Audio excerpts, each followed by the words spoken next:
This podcast is for informational and entertainment purposes only. It is not medical advice.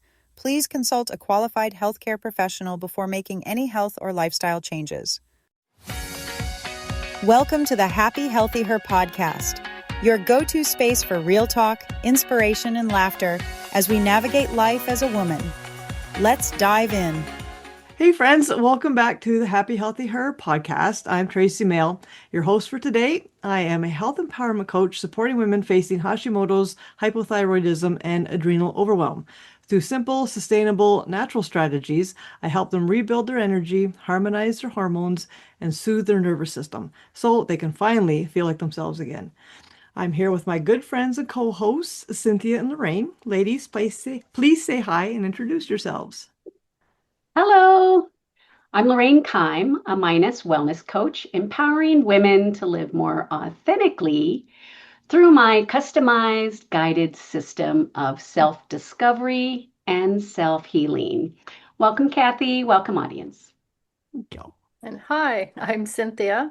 I'm a menopause health coach and author of the Menopause Map book series, and I also host the Menopause Map Minute podcast and YouTube channel. My work is focused on helping women in midlife make sense of their hormones and their symptoms so they can move from confusion and overwhelm into clarity, confidence, and support that actually fits their lives. Welcome, Cathy. Nice. All right. Well, today we're joined by Cathy Perez, a wellness coach, certified yoga instructor, professional decluttering specialist, and mental fitness coach in training. Cathy supports female social justice activists and mission-driven women who are experiencing burnout and nervous system overload, helping them to restore energy, improve focus, and create sustainable systems so they can continue their work without burning out. Thank you. Okay. This episode is for the woman who cares deeply, but feels stretched thin, scattered, and exhausted. We're talking about how organization can be a form of self-care, how mental fitness supports the nervous system, and how creating order can help you sustain your energy and passion. So, Cathy, welcome to the show. We're so happy to have you here. I am delighted. Thank you so much, everyone, for letting me be on the show and sharing my thoughts. I appreciate it so much. Oh, that's awesome. Good. Okay, so for anyone meeting you for the first time, can you share a little bit about your background? What led you into the work of supporting female activists and mission-driven women? For sure. Thank you so much. And so I actually come from an interesting background, the fact that I've actually, ever since I was young, was very interested in health, wellness, fitness. And it was interesting because I ended up actually with the eating disorder in my teens, and then I was able to get through that. But little did I know that through my life, I actually carried a lot of anxiety. And in 2001, I was diagnosed with general anxiety disorder. And from that time on, I basically took it upon myself to figure out a way to, better live through what that was like. And that took me through this 20-year plus journey, so to speak.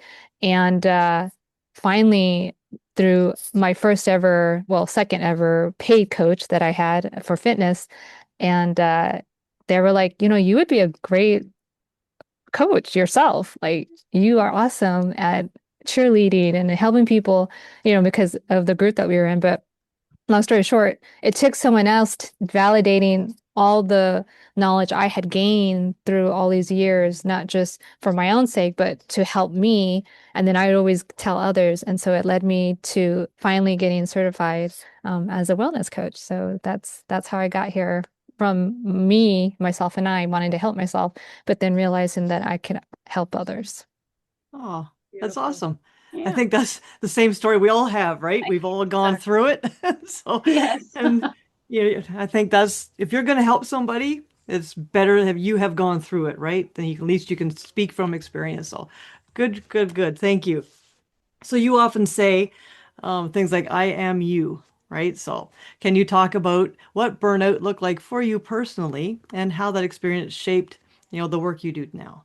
Absolutely. And, I brought up obviously the whole anxiety issue because I've always lived with that. So I didn't know that there was other ways to be. And so once I figured that out, I was like, okay, that's awesome. But the burnout part actually started really, quite honestly, simply because of what we're experiencing here in the US. I'm a US citizen, born and raised in Arizona. And so I became activated, and I've always, and do want to, bring this up, the fact that I've always been an avid voter. I always, researched issues, blah, blah, blah. But I thought voting was always going to be enough. And on June 24th, 2022, very specific date. So anyone who's not familiar, on that date, the law Roe versus Wade fell in the United States, which meant that women no longer, or people who have uteruses, no longer had its self-autonomy, bodily autonomy. And at that moment, I realized voting was never going to be enough. So I got activated, and I thought I had, even though I knew I'm a woman and I know my rights, right? I felt I had to get trained. So I went through a 9-week, it was awesome, a 9-week reproductive justice training. And then I threw myself and found, through that process, found a wonderful organization called, formerly NARAL, but now Reproductive Freedom for All. And then I got heavily involved with them. And then now I'm also part of a second one, Catholics for Choice. And so it was in that first year from 2022 to 2023, I was already exhausted. Like my first time ever being a real true advocate. And I was exhausted after a year. I'm like, how the hell, excuse me, how does anyone do this for a living? Like, I don't understand it. So it was my actual own burnout that I was like, I'm not going to make it to however long this is going to take if I don't. And again, I was already you know, as an acting coach, I had clients and so forth and so on. I'm like, I'm not even living my own, Yeah. what you'd call strategies, right? Or at least I was trying. I wasn't, faring so well. So I like, if I'm a new activist and I'm already burnt out, what does that mean for those who have been in this type of journey forever? But I'm like, okay, but I have the health experience. Now let me focus it on those like me who are already tired, but I know that I can help them because I knew how to use the tools I had, implement them, and then now able to help others. Nice. Yeah, good. And that's just it. When you have anxiety and that for so long, your adrenals, your nervous system, everything is so burned out, right? You Yep. can't handle that kind of, I know I've gone through that myself, so I completely feel your pain with that. Sorry, Cynthia, I think you have a question. Same thing. I'm going to absolutely mirror what you just said. Like, Cathy, when you describe burnout and nervous system overload, it lands deeply for me. I'm a little older than you, so as many women in midlife, where I am, perimenopause, postmenopause, we're not just emotionally tired, we're hormonally dysregulated. So you add that on top of that burnout, right? So when I say I'm absolutely including myself in that statement, right? So estrogen and progesterone shifts directly affect your cortisol, your adrenaline, and your stress tolerance. So even though you're younger than me, we're going to just talk about midlife women here. So from your experience, how do you help women understand that it is their nervous system that's been running without enough support for too long? So moving it from just understanding and having the knowledge to actually living it to give grace to ourselves. And I want to give you much kudos because I am maybe even older than you, but I'm very happy to say I'm level 51. I say that with no shame, no judgment whatsoever. And I'm You are probably not older than me. Oh, okay. You're still the youngest of the group. Oh, okay. Oh, But come on. Tracy's birthday is 4 days after my 4 days. that's interesting. I might be postmenopausal already. Okay. Mm, Oh, so then you Um, have, sorry, I was aging from what you were saying. So I had you at no, early 40s. Okay. no. And that's why I'm saying, like, it doesn't matter. Like, I say that without shame, without fixing anyone, right? But it's interesting that, that you would say it that way, only because I probably went into premenopause or perimenopause, sorry, earlier than I should have. I mean, like, all of us, it's different for Yeah. everyone. But based on some of my, even though again, I knew about health and fitness back then, as when it was already, I probably did not, even though I was going to a naturopathic doctor and, again, all this other stuff, it was not necessarily my own awareness that I realized, oh, maybe I might be starting perimenopause. And then through these last probably 12 plus years, right? I was like, oh, finally, maybe 5.5 years ago, I realized, oh, there you go. So to your point, I appreciate you so much. But when I talk to anyone, um, whether it's a client or even like, my own family members, I have 3 other sisters. And it's interesting because I always tell them, when was the last time you took a deep breath? Mhm. When was the last time you actually drank just some liquid like water? So I help them understand that your nervous system is going to be beaten down every single day just because we are, who we are. We're females, right? But I help women understand, whether again, client or otherwise, that how you decide the choices you make on a daily basis, they don't seem incrementally helpful, or they don't seem incrementally important, but Right. the overall effect is that your nervous system, by the time you're trying to get to bed, whatever, whether it's daytime, nighttime, wherever you have that long sleep of yours, if you haven't set yourself up for that sleep, the whole process of your waking hours, you're not going to regulate your nervous system and you're not going to get to bed. So I tell them it's as simple as realizing what type of choices did you make in the day, and not making them feel bad about it, but just asking them, if I could show you, or if you can list to me what you did today, and then I'll let you know how that might have affected what's going to happen when you go to sleep. That's what I always tell them, is that your nervous system is going to dictate how well you deal with life in general, but how you're going to get the rest you need. I don't know if that answered the question so well, but It did, because Nice. it's around Yes. awareness, right, Cathy? Yeah. yeah. And you're like every other woman, which is why coaches in midlife right now are so important, whether you're focusing like I'm on menopause or nutrition and movement or mindset wellness. It is because we aren't being informed. Like, you didn't know you were in perimenopause. Why didn't you know? You're in the Right. United States. You had a doctor. Come on. So our work is very important, but just what you said, you're very right. From the moment you wake up to the moment you want to go to sleep, every choice has a cause and effect. And as a coach, what you're saying is you help them to lay it out, and then you find the roadblocks, right? Yeah. Yeah. Yeah. And it's not Beautiful. about shaming, right? None of us are here to just tell No. someone, no, you're No. doing this wrong. No, it's about what's going to fit best in that person's lifestyle. And then what type of little tweaks could they possibly be guided towards? They're not going to accept everything you say or ask of them, No. but they are And going to do their best. Yeah. exactly. And we don't know what we don't know. Right. So Yep. if you point something out and you're like, you just look that little tweak, like, oh, I never even thought of that. And then boom, you're sleeping like a baby. Right. So like, Oh, who yes. knows? The goal. The Right. goal. Yeah. The goal. Yeah. I'll Well, probably be in diapers before I get no, current. Well, it sounds like what we're really talking about here, the heart of this conversation is sustainability. That's what we all are trying to do. Yes. Women supporting women, learning to recharge, learning to be aware of your symptoms, really paying attention to yourself, and remembering that you don't have to sacrifice yourself to live with purpose. Right. Whatever the purpose is, and we all have our own different purposes, our missions that drive us, we need to remember that we're the engine, we're the heart, we're the flame, and we don't want that to go out. So it's really important that we pay attention and take care of ourselves. Yeah. Beautifully Exactly. said. And that's, yeah, our nervous system is our engine, right? If it gets burned out, you're done. So you You're gotta, done. so important. Very good. Thank you.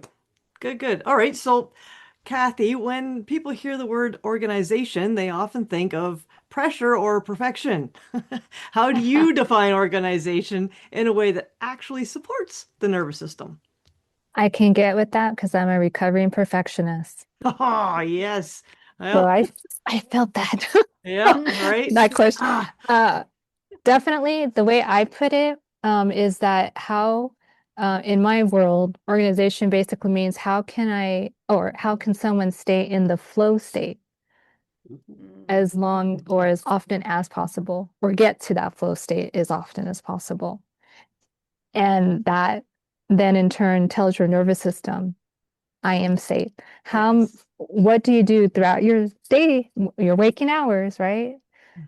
That support the nervous system to feel safe, because that is when you will be in flow state more, or reach flow state more often. Right. That's perfect. And it's those, again, those little things. Look around your room, right? Look at 3 or 4 things. Look, just name it, and it sets your nervous system, lets it know, okay, I'm indoors, I'm safe. There's no tigers tearing me, chasing me down the street, right? So, yes, or the deep breathing, or just, yeah, you just take a moment. Only takes 2 minutes, right? If that. So, good. That was a really good point, Tracey, because when you hear the sentence with nervous system and safe in there, people would automatically think unsafe, right? And so sitting in your office, you're going, well, of course I feel safe. That's different. Your nervous Yeah. system doesn't know. Nope. Because you It's just had a how stressful you call. You just had, exactly yeah, how you're responding to it is what your brain thinks is real, yeah, right? yeah. So Not only It's so that, true, not so true. everybody's office feels safe to them. Like my office is so chaotic right now. I feel like I'm going blind. You know, you can't see because everything's so cluttered. So you have to take that time to make your space Yes. safe and comfortable and organized in your own way, the way that Yeah. makes you feel safe Yeah. and is an expression of the way that you work and the way that you create. So I'm Yeah. glad that It's we're so true, thinking right? that, Yeah. right. You sit in a cluttered, crazy mess, your brain Right. is cluttered and crazy. Yeah, it's just, Exactly. yeah, absolutely. And it's a low grade stress. It We is. really don't recognize that. We don't Yeah. recognize that low grade, you know, Yeah. constant stress and anxiety, and we don't recognize it. We just No. know we don't feel right, or we don't feel like creating, we can't think.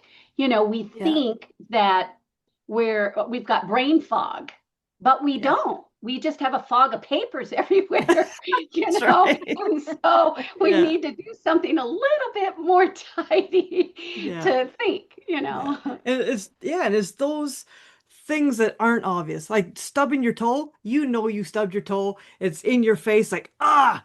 But anything that's that low grade is happening and it's making you sick and you don't even, it's quietly hurting you, right? So it's that low grade stuff you have to be so aware of and careful about.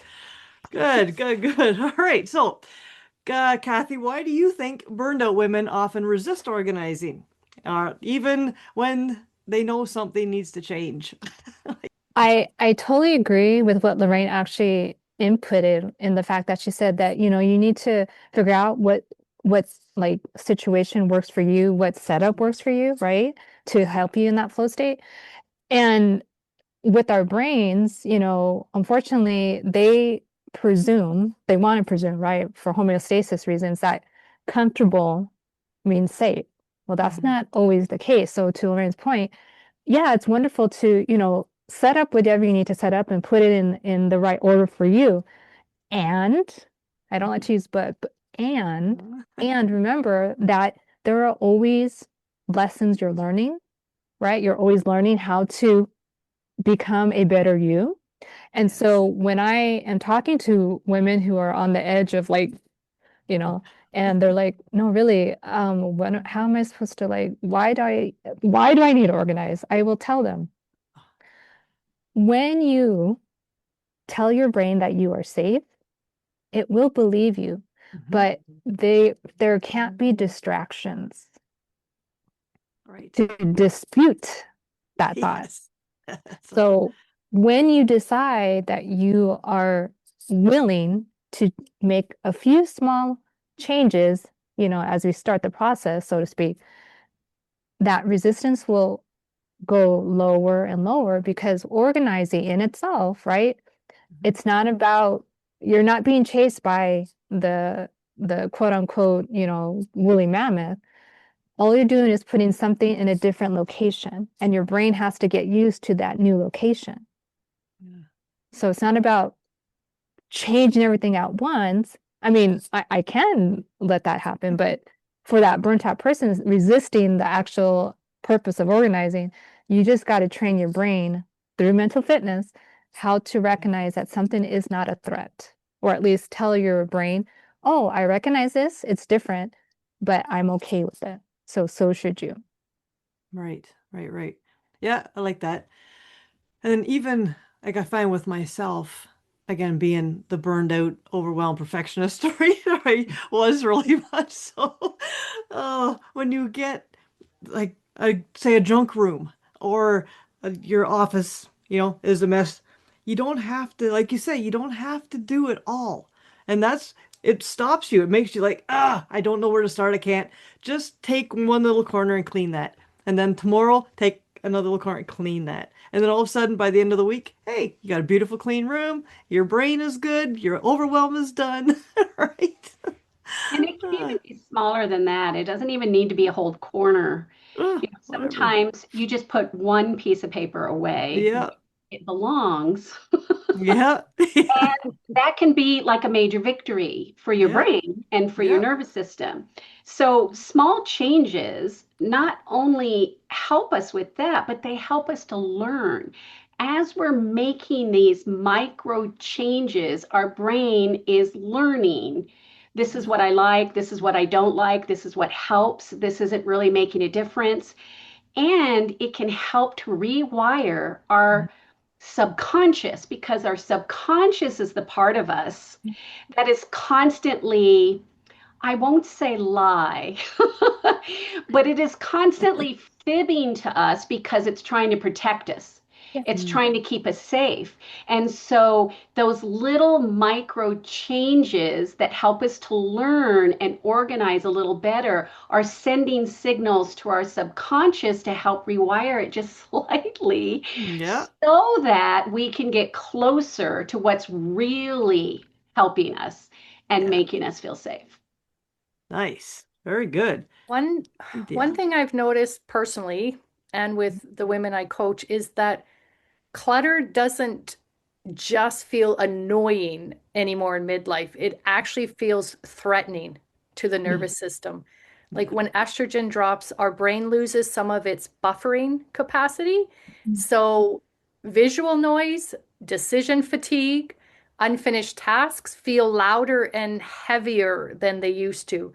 So Cathy, how do you help women start organizing in a way that calms the nervous system instead of triggering overwhelm or shutdown? Interesting question. To Lorraine's point, I would definitely say that the way obviously is not to, I mean, how I help, I have a very specific organizing system that I use, but I break it up into smaller parts. And it's so important that they realize, okay, I'm going to start this process of organizing in a very specific way, even to the point where our folding our articles of clothing is specific, the colors. I mean, it can be that, it doesn't have to be, but it can be that specific. But the calming aspect, when I tell them, once you start this, your brain will actually want this. Yeah. And so it's interesting because the wins, what Lorraine was saying, it's about every single little action taken. You get to absolutely give yourself that win. Tell yourself, I just did that. And it doesn't matter if it's as simple as putting something back on the hanger or putting a piece of paper away. That's a win. So the more you tell your brain, and this is the calming part, the more you tell your brain, I've put this away, or this has gone in its home. That's calming your brain. Again, it's telling your brain you are safe. It's okay to put this item wherever you're going to put it, or to rearrange at this point. So the little wins aren't little, they're astronomically important. We've just been taught all of our lives that little doesn't mean anything important. No, actually, that's how we learn. That's our brain's actual function of learning. Those neurons don't become long, and they take over 67 days to even create a very sustainable habit. So it's a remarkable way to realize I'm telling you as your coach that as my client, you get to celebrate every single win. Yes. And I don't think that scares them so much, but they just don't believe it that that's going to Right. matter. So that's the part that actually they have to calm themselves to realize that every step they take matters. And it doesn't matter how insignificant it may feel. I hope that helps. Yeah, It does. absolutely. Right. And we don't celebrate ourselves enough. Right. Yeah. We beat ourselves up. We put ourselves down. So we should like, hey, yay, I put myself away. Right. Tap on the back. Yay, me. Whatever. Right. And it's Yeah. important to note that our wins aren't the same. No. For one person, they might not feel a win unless the whole office is clean or the whole desk is clean or, 10 papers are put away. But to someone else, one item on the hanger, one paper put back in its place is a major win for them. And so there should be no judgment about, your wins, and that's what we do. We beat ourselves up. Oh my gosh, I didn't clean my entire office today, so therefore I failed. Even Yeah. if we did half of it, or even if our desk is clean or whatever. And we must change that kind of we're sabotaging ourselves before we get started. Yeah. We need to break it down to that place where our nervous system calms down, our brain feels safe, and can feel the win. Yes, yes, exactly. And stop. I think when you're saying that, a lot of people compare themselves to other people, right? It's like, well, Lorraine did the whole room. I only got this done, so I suck, right? It's like, you don't compare Right. yourself, right? Just you got to follow your own truth, your own stuff. So, And we're the ones that we fail ourselves. We tell ourselves, I'm going to clear my entire desk and I'll yeah, feel. And then when we don't, then yeah, we set ourselves up to feel shame and yeah, everything. So it's up to us to think on that smaller scale. And then if I tell myself, okay, I'm putting one thing away, and then I put three away, yeah, then we can yeah, really feel accomplished. Sorry, yeah. Tracey. No, no, I love that. No, that's exactly true. That's perfect. Perfect, perfect. Good, good addition there. Good. Okay. All right, Cathy, you talk about having a mental fitness operating system. So, can you explain what that means and how it supports focus and emotional resilience? Absolutely. So I am still working on becoming a positive intelligence certified PQ coach. And they have the proprietary operating system that I was talking about, the mental fitness operating system. And it's through an app. But more importantly, it really is what you would call an operating system in the fact that regardless if you use the app after you've gone through the 7 weeks of the actual, what I would call coaching training part of it, you can use this system automatically. Like it's part of our brain, right? But now that we know how to use it, that can help us focus, right? And keep us emotionally regulated. And so that system, that mental fitness that we want, it's made up of three core muscles. And muscles meaning number one, we can actually hear and realize that our saboteurs, which are 10 total, 10 saboteurs that are actually subconsciously running our brains and telling us that, no, we have to stay this way. And that's not always the way we should stay. So that's the first muscle, saboteur and receptor. Even realizing most people go their whole lives not realizing that those saboteurs have been running their lives, right? And then the second muscle that we want to build up is the sage. So there might be 10 total saboteurs, but there's only 5 necessary sage powers that help us. And all of us innately have these, okay? The saboteurs were made because as children, right, as little toddlers and little people, we don't have those filters automatically. And so the saboteurs are there to keep us safe at some point in our life. But as we grow, we learn to get those filters. And unfortunately, those saboteurs, they're in our subconscious, right? So first, you saboteur and receptors core muscle number one. Then the sage, realizing I can drop into sage. I notice the saboteur, now I'm going to drop into sage. And then the third muscle is self-command. It's not just enough to say, okay, I'm going to be sage now. I'm going to be very empathetic with myself. Well, no, now I have to take self-command and tell that saboteur, you can stand down now. I don't need you talking at me. Just hang loose, all right?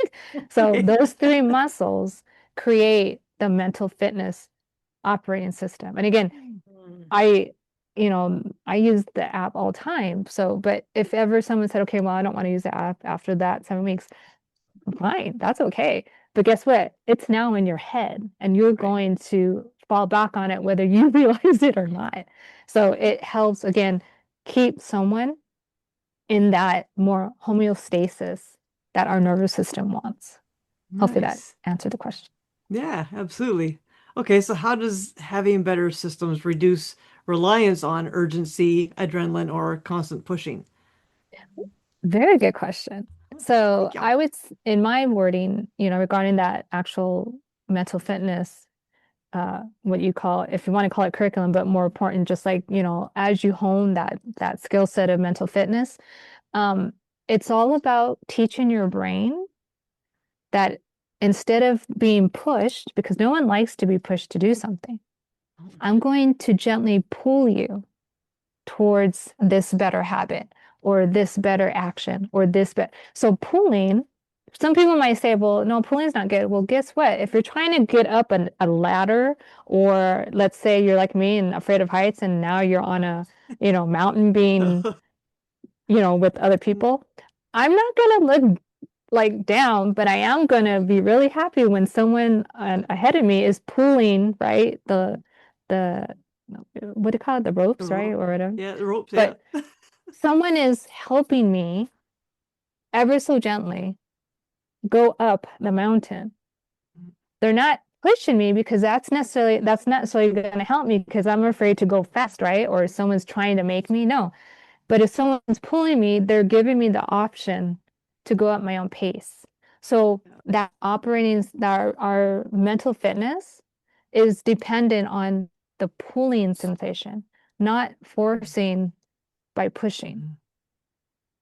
Yeah, that And totally that makes sense. yeah, your nervous system will thank you for that because it will not feel rushed. It will not feel urgent. Adrenaline will happen when it's supposed to happen, not on that low grade level that we talked about earlier. Nice. I like Perfect. the way you worded that Yeah. because pulling also sounds like you're getting supported because pulling is hand. to Yeah. something, not Yeah. away from. If I'm scared of heights too. So if I'm on a mountain side and someone's pushing me, I feel like I'm going over the edge, right? Yeah. Like I feel like if you're being pushed off the mountain, right? Yeah.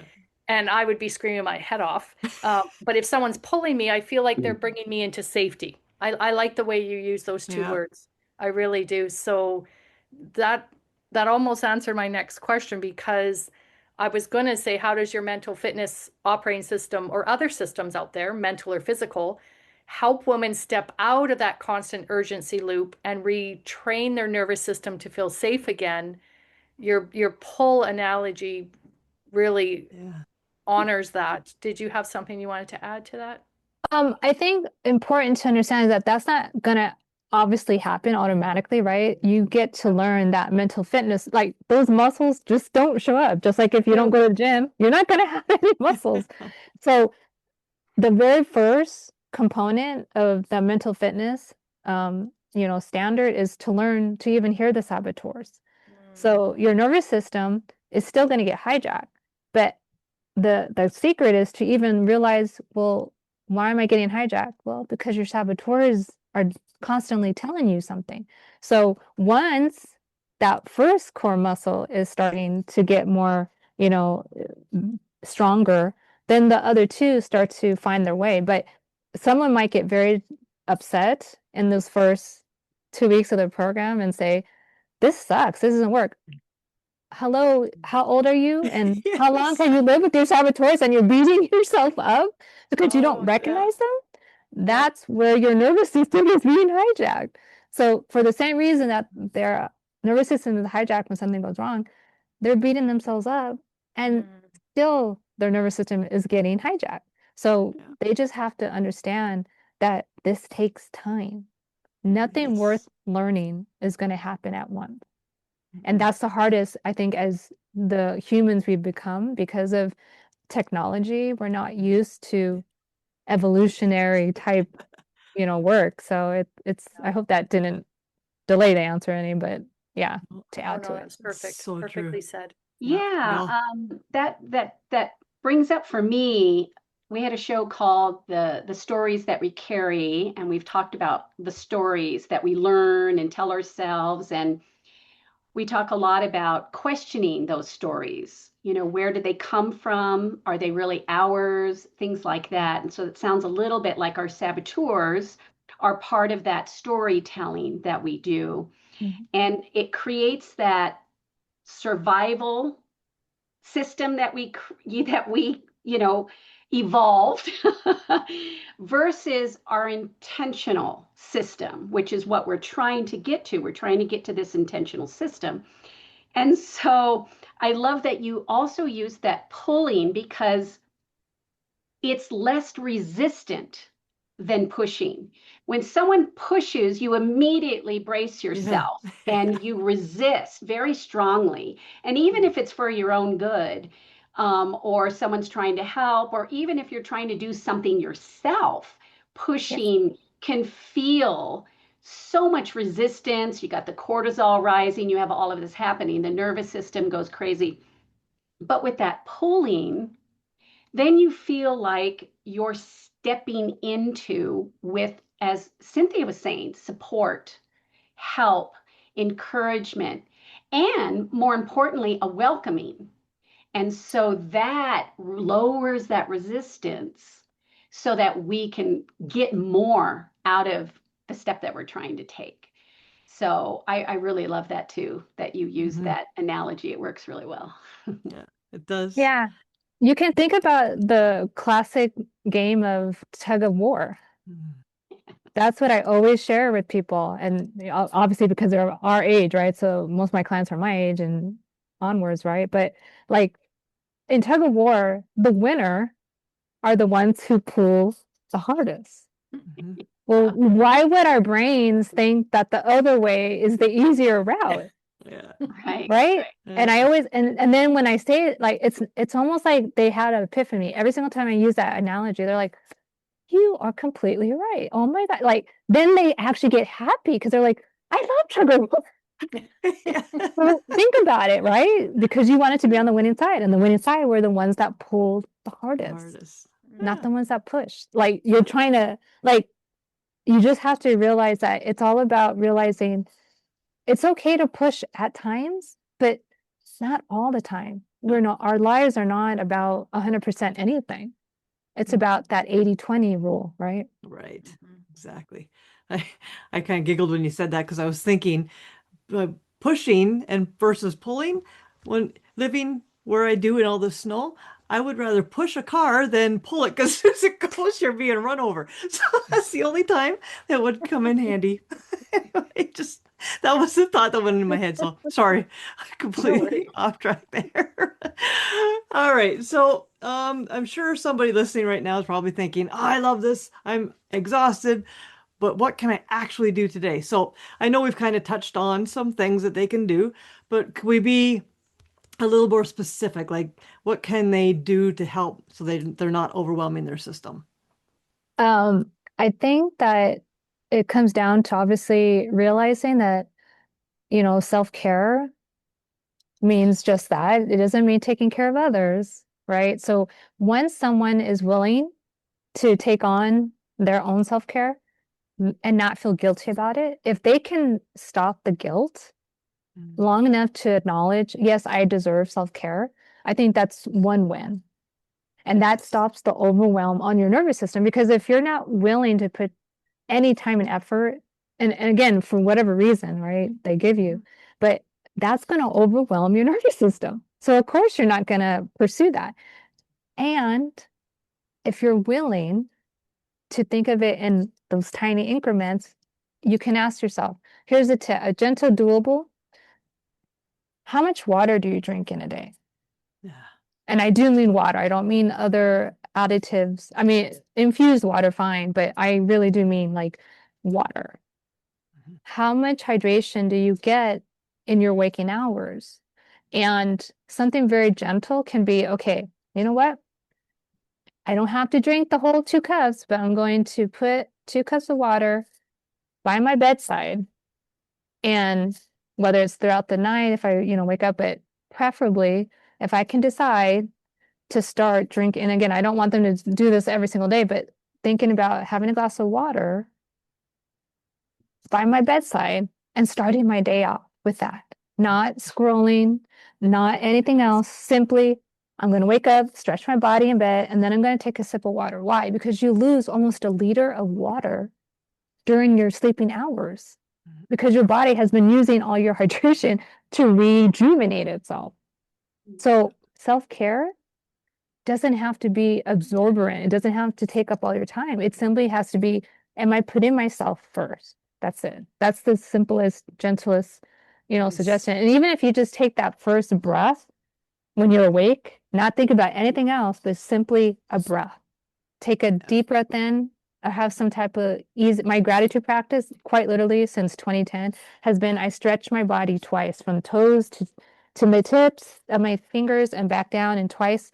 It's a gratitude practice because I'm telling the creator, thank you for letting me even wake up. But also when I go through that little, routine, I check my body. Is there something that's hurting? Is there something off? All I'm doing is acknowledging it. That's it. I'm not taking on the world. I'm simply saying, oh, I'm going to get a drink of water and I stretched my body. I put myself first. That's as simple as it can be. Beautiful. Love that. Thank you. Love it, love it, love it. So if there's a woman that feels behind and she thinks, oh, I should be more organized. I should have my shit together by now. What would you say to her? I do not have my stuff together. So if you think that I am perfect in any way, shape, or form, I am probably not the coach for you. And I say that with love. I always say that with the most, empathy I could. I would basically tell them, no one is ever behind. There is no such thing because our brains, hopefully, right, if everything is going as it should, quite literally, it's always going to learn. There is nothing to be like, there's a wonderful quote from Mark Twain that I always think about. And I always get it wrong, but I know it. It's do I have the bookmark? Anyway, it's basically saying, do not begrudge growing old. It's a privilege denied to many. Yeah. And I know that from experience because I have a very large extended family. And I know what it's like to lose people who are very, very young and people who are very, very extinguished in their timeline. Or distinguished, I'm sorry, distinguished in their timeline. So for me, no one has ever fallen behind because you can choose on any day. It doesn't have to be New Year's Day. It doesn't have to be any particular day. It can be whatever day and say, I want to be different in some way, shape, or form. It does, fill in the blank. When someone says, I know I should be organized, but I'm not together. No, you are where you are and acknowledge that. And now take the first step and say, I acknowledge I want to be different. You don't have to give a date when that's going to happen. You don't even have to say, this is how I'm going to do it. You just say, I want to acknowledge I want to be different in some way, shape, or form. Yep. Perfect. Yep. I agree 100%. I love the word gentle here because so many women listening are already exhausted and secretly afraid of that getting more organized will just become another thing that they're failing at. So if a woman is dealing with brain fog, poor sleep, and nervous system dysregulation, what is one small organizing shift, which you've already given us the water, but that gives her a sense of relief, that's something her body could register as safety for herself? Because one thing when you guys were talking, like if she feels behind, like behind who, right? Or if you feel like you're not in the right spot for who, right? Yeah. So I think the sense of relief is important to acknowledge, because nervous system dysregulation definitely is something that I think pretty much anyone in the world right now is feeling, regardless of where you're at. That's just kind of like human nature, I think, in general, right? Um, I don't want anybody, client or prospect or otherwise, who I engage with to ever feel like somehow when I'm speaking to them, they feel like they're failing, right? But if someone specifically is coming to me and saying, okay, well, I don't feel like I, can ever feel like I have any type of relief, I would ask them, when you are feeling any type of nervousness, whether it's like huge or the low grade type, but whenever you're feeling simply done, and I think anyone can attribute that to a time in their life, the universal pronouncement for our bodies as humans to relieve stress is to sigh. If I can train someone, and again, they're not going to get it 100% of the time, but if I can train someone to sigh when they're feeling any dysregulation, that one sigh has now told the brain, I get to stop. When you're feeling unsafe, most definitely you're going to think about sighing. I mean, it's a universal signal, right? So it sounds pretty like maybe mundane and maybe not so useful, but something as simple as a sigh. Let your body sigh. You have let your shoulders down. Your sense of relief is now actually on the path because you have acknowledged that something is not normal for you. Instead of holding it in and being this just big bottle of anxiety. So that's the way I would put it. It's beautifully said. We've actually talked Absolutely. about the sigh before. Yeah. As soon as you said that, I looked right at Lorraine. I'm like, yeah, We all do beautifully that. said. Yeah. Yeah. Yeah. I'm a big sigher, so Yeah. I Me too. I sigh loudly and often.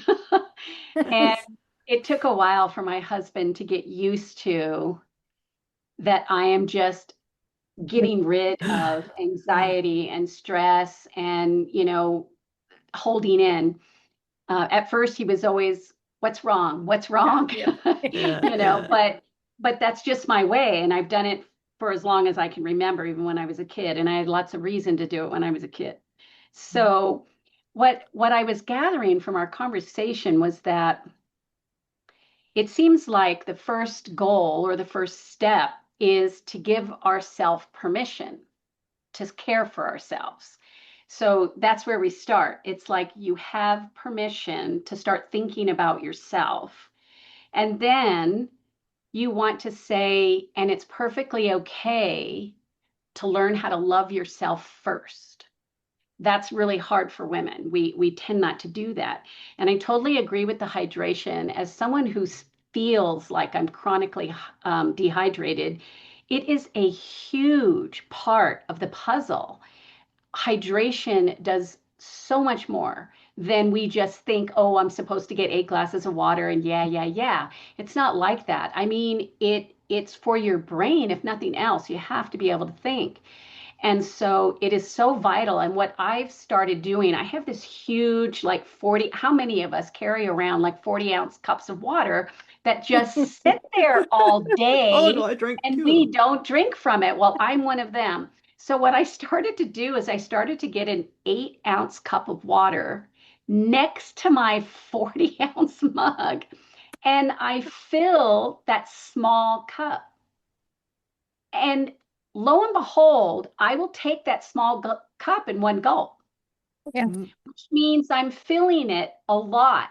But if I were to just keep it in that huge container, I don't think of it as much. So something simple like that, whatever habit will get you to remember that you need to hydrate. Mm.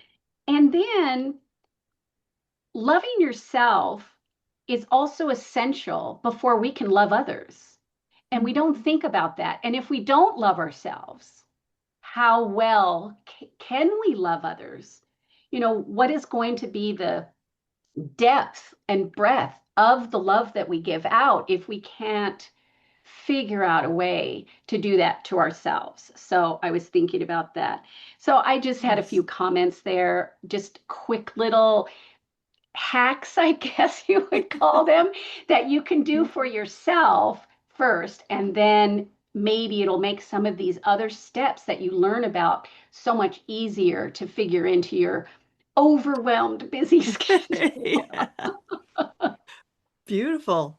Yeah, I like that. That it's funny how taking the big one, putting in the little cup, right? Makes a difference. That's good. Very, very Yeah. cool. You figured that out. That's good. Yay. All right. Okay, so for this week, we always have a weekly challenge. This week, the next 7 days, choose one small area, physical or mental, where you can reduce friction instead of adding more effort. No perfection needed, just one intentional shift towards a calmer, easier way of doing things. All right, so that's your challenge. All right. So, Cathy, for anyone listening who's thinking, all right, I need more of this, where can I find Cathy? All right. Um, and what support, what resources and support do you offer to people? How can they find you? You can go to my YouTube channel, Cathy Perez, and on also, well, I shouldn't say all socials. I'm pretty much just on YouTube. So YouTube is where you can find me, and there's plenty of all of it is pretty much free. So it's Nice. there for the taking. I once a month at the end of the month, so on the 31st, I always have a live yoga clinic or flow. So people can tune Nice. in at 12 p.m. PT. Oh, cool. All right, very good. Well, thank you. All right. Nice. So that's awesome. Cynthia, do you have any final thoughts for today's show? I do. So, what I really want women to hear today is this. If you feel overwhelmed, scattered, or like you just can't keep up the way you used to, nothing has gone terribly wrong with you. You are still you. In midlife, our hormones change the way our nervous system processes stress, stimulation, and decision making. Things that once felt manageable now feel heavy, and that's not weakness, it's biology. So, what I love about Cathy's work is that it gives women permission to stop pushing, start pulling, start supporting their nervous system instead. So, organization, when done gently, isn't about control or comparing yourself to Mm, whoever you're behind. It's about creating enough safety for your body to exhale, to sigh. And when your nervous system feels safer, everything else gets easier. And I did nice. start sighing, Lorraine, after we had done that episode with you. And my husband is not trained yet. I still get the, What's wrong? What's wrong? He's not there yet. I'm sighing. He's That's panicking. that's funny. Fantastic. Thanks so much, Lorraine. Any final thoughts? Yeah, yeah. When we talk about empowerment, we're really talking about women having these emotional supports and tools to live with strength, to live with clarity, to live with wholeness.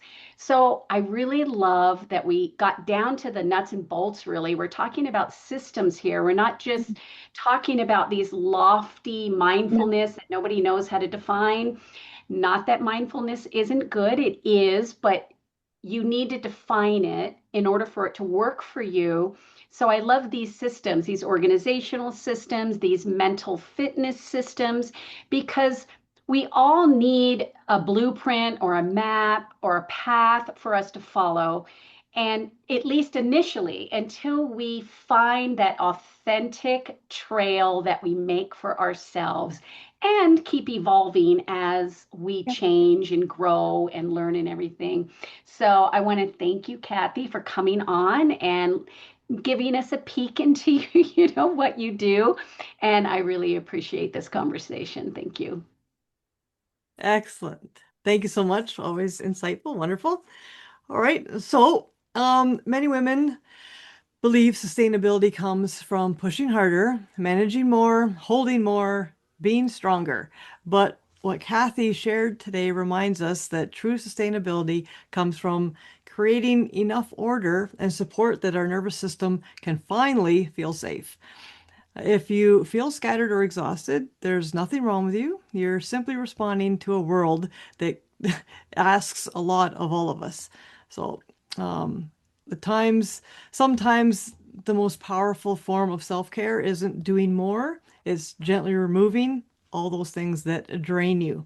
So, as always, all of today's guest details, including contact information, social links, and any mentioned offers, like all of her content there, will be found in the show notes, along with the ways to contact all of us as well. Cathy, thank you so much for coming on the show. It's been absolutely wonderful.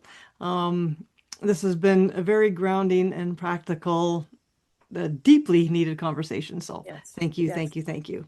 So, Thank and you. friends, if you enjoyed today's conversation and you want more support, more real conversations like this and practical tools that you can actually use, please like, subscribe, and share this episode with a friend. You just might change their life. And if there's something you're struggling with or curious about, email us your topic requests at happyhealthyherpodcast@gmail.com. We'd love to hear from you, and we'd always love new ideas. So, Awesome. okay, so that's it for today. And remember, in a world where you can be anything, be happy, be healthy, and be kind. Thanks for tuning in to the Happy Healthy Her podcast. If you enjoyed this episode, be sure to share it with anyone you think would benefit from the topics we're discussing. We'd love to hear from you. DM us with your thoughts, comments, or ideas for future episodes. And don't forget to check out the links in our bio if you'd like to connect with any of us or learn more about what we do. Until next time, remember, in a world where you can be anything, be kind, be happy, and be healthy.